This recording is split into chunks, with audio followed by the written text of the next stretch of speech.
ಮನಸ್ಥಿತಿಗಳ ಬಗ್ಗೆ ಚರ್ಚೆ ಮಾಡ್ತಾ ಇದ್ವಿ. ಗಣೇಶ ಮೆರವಣಿಗೆ ಹೋಗೋ ಸಂದರ್ಭದಲ್ಲಿ ಕಲ್ಲೆಸಿಬೇಕು ಅನ್ನೋದು, ಪುಟ್ಟ ಮಕ್ಕಳು ನಾನು ಅದನ್ನ ಚರ್ಚೆಗೆ ಒಳಪಡಿಸ್ತಿಲ್ಲ, ಬಟ್ ಸ್ಟಿಲ್ ಮನಸ್ಥಿತಿ ಅನ್ನೋ ಕಾರಣಕ್ಕೆ ಉದಾಹರಣೆ ಕೊಡ್ತಾ ಇದ್ದೀನಿ. ಪುಟ್ಟ ಮಕ್ಕಳು ಮಹಡಿ ಮೇಲೆ ನಿಂತ್ಕೊಂಡು ಗಣೇಶನ ಮೇಲೆ ಉಗಿಬೇಕು ಅನ್ನೋದು, ಅಲ್ಲಿ ಅಶೋಕ ಎಂಬ್ಲೆಮ್ ಹಾಕಿದ್ರೆ ಅದನ್ನ ಕಲ್ಲಲ್ಲಿ ಕುಟ್ಟಬೇಕು ಅನ್ನೋದು, ಇಂತಹ ಮನಸ್ಥಿತಿ ಏನ್ ಹೇಳ್ತೀರಿ ಇದಕ್ಕೆ?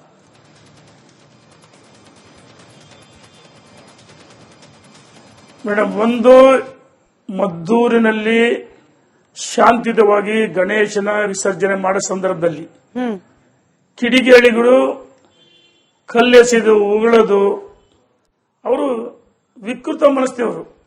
ಈ ಘಟನೆಯನ್ನ ಕಾಂಗ್ರೆಸ್ಸಿನ ಮುಖಂಡರುಗಳು, ಮುಖ್ಯಮಂತ್ರಿಗಳು, ಅಲ್ಪಸಂಖ್ಯಾತ ಧರ್ಮಗುರುಗಳು ಖಂಡಿಸಬೇಕು. ನಾನು ಒಂದು ಮಾತು ಹೇಳ್ತೀನಿ, ಈ ಘಟನೆಗೆ ಸರ್ಕಾರ ಈ ಅಧಿಕಾರಕ್ಕೆ ಬಂದ ಮೇಲೆ ನಾನು ಎಲ್ಲ ಅಲ್ಪಸಂಖ್ಯಾತರ ಗುಂಡಾಗಳಲ್ಲ, ನಾನು ಎಲ್ಲ ಅಲ್ಪಸಂಖ್ಯಾತ ದೃಷ್ಟಿ ಮಾಡಲ್ಲ. ಯಾರು ದೇಶದ್ರೋಹಿಗಳು ವಿಧಾನಸೌಧ ನಾಸಿರ್ ರಾಜ್ಯಸಭೆಗೆ ಆಯ್ಕೆಯ ಸಂದರ್ಭದಲ್ಲಿ ಪಾಕಿಸ್ತಾನ್ ಜಿಂದಾಬಾದ್ ಅಂತ ಕೂಗಿದ್ರು. ಕಳೆದ ವರ್ಷ ನಾಗಮಂಗಲದಲ್ಲಿ ಹನುಮ ಜಯಂತಿ ನಡೆಯೋ ಸಂದರ್ಭದಲ್ಲಿ ಅಲ್ಲಿ ಅಪಮಾನ ಮಾಡಿದ್ರು. ಇಂದು ಭದ್ರಾವತಿಯಲ್ಲಿ ಪಾಕಿಸ್ತಾನ್ ಜಿಂದಾಬಾದ್ ಅಂದರೆ ಯಾವ ಮೈಸೂರು ಉದಯಗಿರಿ ಪೊಲೀಸ್ ಠಾಣೆ ಮೇಲೆ ಕಲ್ಲು ತೂರಾಟ ಮಾಡಿದ್ರು, ಹುಬ್ಬಳ್ಳಿ ಪೊಲೀಸ್ ಠಾಣೆ ಮೇಲೆ ಮಾರ್ಕಾಸ್ತ್ರಗಳನ್ನು ತೂರಾಟ ಮಾಡಿದ್ರು, ಡಿಜೆಹಳ್ಳಿ ಕೆಜೆಹಳ್ಳಿ ಘಟನೆಗಳು, ಇವನ್ನೆಲ್ಲವನ್ನು ನೋಡಿದ್ರೆ ಇದರಿಂದ ಎಸ್ಟಿಪಿಐ ಪಿಎಫ್ಐ ಸಂಘಟನೆಗಳಿದ್ದಾವೆ. ಏನು ಮೊನ್ನೆ ಕಲ್ಲು ತೂರಾಟ ಇದ್ರ ಮೇಲೆ ಇದು ಬಹಳ ಒಂದು ವಾರದಿಂದ ಪ್ರೀ ಪ್ಲಾನ್ ಇದು. ಅಲ್ಲಿ ಮಸೀದಿಯಲ್ಲಿ ಕಲ್ಲು ಸಂಗ್ರಹಿಸಿದ್ರು, ಇದು ಪ್ರೀ ಪ್ಲಾನ್. ಎಲ್ಲ ಒಂದ್ ಕಡೆ ಹಿಂದೂಗಳು ಒಂದಾಗ್ತಾರೆ ಅಂತೇಳಿ ಈ ರೀತಿ ದೇಶದ್ರೋಹಿಗಳು ಪದೇ ಪದೇ ಮಾಡ್ತಾರೆ. ಇದು ಪಾಕಿಸ್ತಾನ ಅಲ್ಲ, ಇದು ಹಿಂದೂಸ್ತಾನ್. ನಾವು ಒಂದು ಮಾತು ಹೇಳ್ತೀವಿ ಸರ್ಕಾರಕ್ಕೆ, ವೋಟ್ ಬ್ಯಾಂಕ್ ರಾಜಕಾರಣ ಮಾಡ್ತೀರಿ ನೀವು, ಓಲೈಕೆ ರಾಜಕಾರಣ. ಅವ್ರ ಮೇಲೆ ಹಾಕಿರ್ತಕ್ಕಂಥ ಮೊಕದ್ದಮೆಗಳನ್ನ ಸಚಿವ ಸಂಪುಟದಿಂದ ವಾಪಸ್ ಪಡಿತೀರಿ. ಅವ್ರಿಗೆ ಏನಾಗಿದೆ, ಕೆಲವು ಅಲ್ಪಸಂಖ್ಯಾತ ಗುಂಡಾಗಳಿಗೆ ನಾವ್ ಏನ್ ಮಾಡಿ ನಡೆಯುತ್ತೆ, ಆನೆ ನಡೆಯುತ್ತೆ ದಾರಿ. ಹೆಂಗಿದ್ರೆ ಕಾಂಗ್ರೆಸ್ ನಮ್ ಬೆನ್ನಿಗಿದೆ. ದೇಶದಲ್ಲಿ ಕಾಂಗ್ರೆಸ್ನವರು, ಈ ರಾಜ್ಯದಲ್ಲಿ ಸರ್ಕಾರ ನೋಡಿ ಮೇಡಮ್, ಒಂದು ರಾಜ್ಯ ಜನ ಬಹಳ ಸೂಕ್ಷ್ಮವಾಗಿ ಗಮನಿಸ್ತಾರೆ, ನಮ್ಮ ಹೇಳಿಕೆಯನ್ನು ಗಮನಿಸ್ತಾರೆ. ಈಗ ಅವ್ರು ಯಾರೇ ಹೇಳಿದ್ರಲ್ಲ, ಇದು ರಾಜಕಾರಣ ಮಾಡ್ತಾರೆ, ಎಸಿ ಕರ್ಲತ್ತೆ, ಆಯ್ತು. ನಾನು ಒಂದು ಮಾತನ್ನು ಹೇಳ್ತೀನಿ, ನಮ್ಮ ಹಿಂದೂ ಶ್ರದ್ಧಾ ಕೇಂದ್ರಗಳ ಮೇಲೆ ಮತ್ತು ಮಠಗಳ ಮೇಲೆ ಈ ಕಾಂಗ್ರೆಸ್ನವರು ಎಲ್ಲ ಒಂದ್ ಕಡೆ ಇಂಥ ಗುಂಡಗಳನ್ನ ಕೈಬಿಟ್ಟು ನೋಡಿ, ಅವ್ರ ಹಬ್ಬ ದಿನಗಳು ಮಾಡಕ್ಕಾರ ನಾವು ಎಲ್ಲಿ ಕಲ್ಲು ಎಸೆಯಲ್ಲ, ಮಾರ್ಕಾಸ್ತ್ರ ಕಾಂಗ್ರೆಸ್ನವ್ರು ಬಿಟ್ರು ಅಂತ ಹೆಂಗ್ ಹೇಳ್ತೀರಿ ಸರ್? ನಾನು ಬ್ರೇಕ್ ಇಂದ ಬಂದ ಮೇಲೆ ನಟರಾಜ್ ಗೌಡ್ರೆ ನೀವು ಉತ್ತರ ಕೊಡ್ರಿ, ರೇಣುಕಾಚಾರ್ಯ ಸರ್ಗೂ ನಾನು ಈ ಪ್ರಶ್ನೆ ಕೇಳ್ತೀನಿ. ಓಲೈಕೆ ಅಂತ ಯಾಕೆ ಅನ್ಸುತ್ತೆ ಅಂದ್ರೆ, ಮೆಟ್ರೋಗೆ ಮೇರಿ ಹೆಸರಿಡ್ತಾರಂತೆ, ಮುಸಲ್ಮಾನರು ಶಾಂತಿ ಪ್ರಿಯರಂತೆ ಹೇಳಿದ್ ನಾನಲ್ಲ ಸರ್, ಸಿದ್ದರಾಮಯ್ಯನವರು. ಅದೇ ಹಿಂದುತ್ವದ ಬಗ್ಗೆ ಸಿದ್ದರಾಮಯ್ಯನವರ ಹಳೆ ಹೇಳಿಕೆ ವೈರಲ್ ಆಗ್ತಿದೆ. ಹಿಂದುತ್ವ ಅಂದ್ರೆ ಕೊಲೆ, ಹಿಂಸೆ, ತಾರತಮ್ಯದ ಪ್ರತೀಕ. ಮೆಟ್ರೋ ಮೇರಿ ಹೆಸರು, ಮುಸಲ್ಮಾನರು ಶಾಂತಿ ಪ್ರಿಯರು, ಹಿಂದುತ್ವ ಅಂದ್ರೆ ಕೊಲೆ ಸುಲಿಗೆ, ಹಿಂಗ್ ಹೇಳ್ಬಿಟ್ರೆ ಇದನ್ನ ಓಲೈಕೆ ಅಂದಲೇ ಇನ್ನೇನ್ ಹೇಳಬೇಕು? ರೇಣುಕಾಚಾರ್ಯ ಅವರು ಕ್ವಿಕ್ ರಿಯಾಕ್ಷನ್ ಕೊಡ್ಲಿ, ಅದಾದ್ಮೇಲೆ ನಟರಾಜ್ ಗೌಡ್ರು ಓಲೈಕೆ ಅಂದಲೇ ಏನ್ ಹೇಳೋದಪ್ಪ? ಮುಖ್ಯಮಂತ್ರಿಗಳು ಹಿಂದುತ್ವ ಅಂದ್ರೆ ಕೊಲೆ ಸುಲಿಗೆ ಅಂತಾರೆ, ಮುಸಲ್ಮಾನರು ಶಾಂತಿ ಪ್ರಿಯರು ಅಂತಾರೆ, ಇದನ್ನ ಓಲೈಕೆ ಅನ್ಬೇಕಾ ಏನ್ ಅನ್ಬೇಕು ರೇಣುಕಾಚಾರ್ಯ ಅವರು?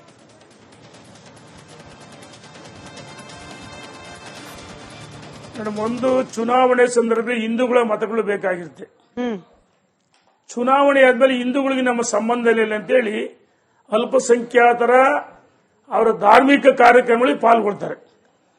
ಹಿಂದೂ ಶ್ರದ್ಧಾ ಕೇಂದ್ರಗಳ ಮೇಲೆ ದಾಳಿಯಾಗಿ ಎಲ್ಲಿ ಕಂಡಿಸಲ್ಲ ನೋಡಿ. ಒಂದು ಸಿದ್ದರಾಮಯ್ಯನವರ ರಾಜ್ಯದ ಮುಖ್ಯಮಂತ್ರಿಗಳಾಗಿ, ಮಾನ್ಯ ಮುಖ್ಯಮಂತ್ರಿಗಳು ಕರ್ನಾಟಕ ಸರ್ಕಾರ ಅಂತಾರೆ. ಇಲ್ಲ, ನಾನು ಹೇಳ್ತೇನೆ, ಯಾರು ಎಸ್ಟಿಪಿ ಪಿಎಫ್ಐ ಸಂಘಟನೆ ಯಾರಾದ್ರೂ ಪ್ರಮುಖರ, ಈ ಪರಮೇಶ್ವರ್ ಅವರೆಲ್ಲ ಹೋಮ್ ಮಿನಿಸ್ಟರ್ ಅವರೇ ಮಾಡಿಬಿಡ್ರಿ.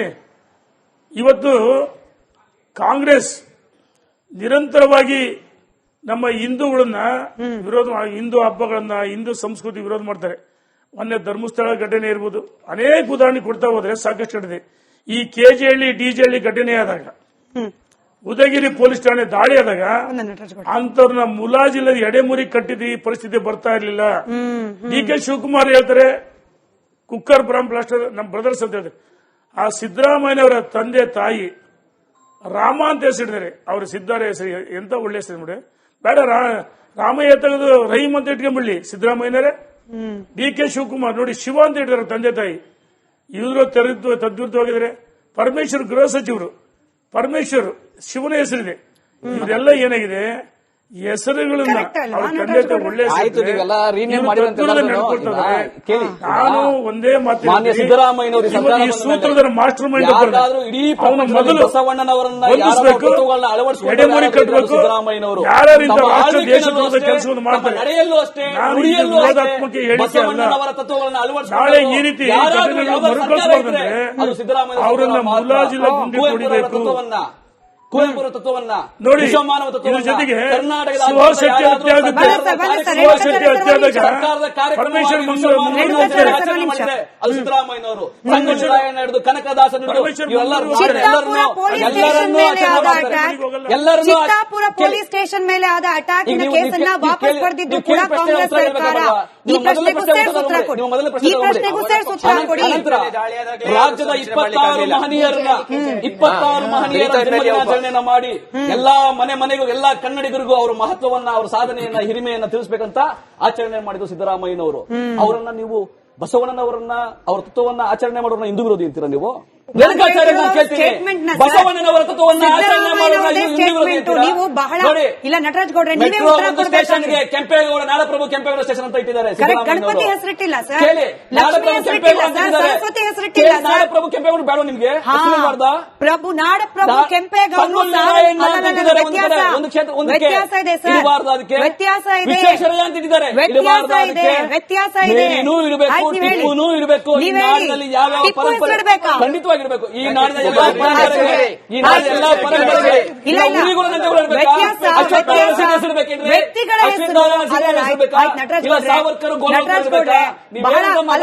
ನೀವು ಬಹಳ ಪಿಕ್ ಅಂಡ್ ಸ್ಪೀಕ್ ಮಾಡ್ತೀರಲ್ಲ. ನೀವೇ ಉತ್ತರ ಕೊಡಿ, ನೀವೇ ಉತ್ತರ ಕೊಡಿ. ಇಲ್ಲ ಇಲ್ಲ ಇಲ್ಲ, ಕೇಳಿಸ್ಕೊಳ್ಳಿ ನನ್ನ ಪ್ರಶ್ನೆ, ನೀವು ಸರಿಯಾಗಿ ಕೇಳಿಸ್ಕೊಳ್ಳೇ ಇಲ್ಲ. ಹಿಂದುತ್ವ ಅಂದ್ರೆ ಉರಿತಾರೆ. ನಾನು ಹೇಳಿಲ್ಲ ಸರ್, ಅವ್ರದೇ ಸ್ಟೇಟ್ಮೆಂಟ್ ಬೇಕಾದ್ರೆ ನಾನು ತೋರಿಸ್ತೀನಿ ವಿಡಿಯೋನ. ಯಾಕೆ ಹೇಳ್ತಾರೆ? ನಾಗಪುರ ಸಂಘಟನೆಯವರು ನೋಡಿ, ಗುತ್ತಿಗೆ ತಗೊಂಡಿದ್ದಾರೆ. ಏನ್ ಮಾತಾಡ್ತೀವಿ? ಹಿಂದೂ ದೇವತೆಗಳನ್ನ ಗುತ್ತಿಗೆ ತಗೊಂಡಿದ್ದಾರೆ.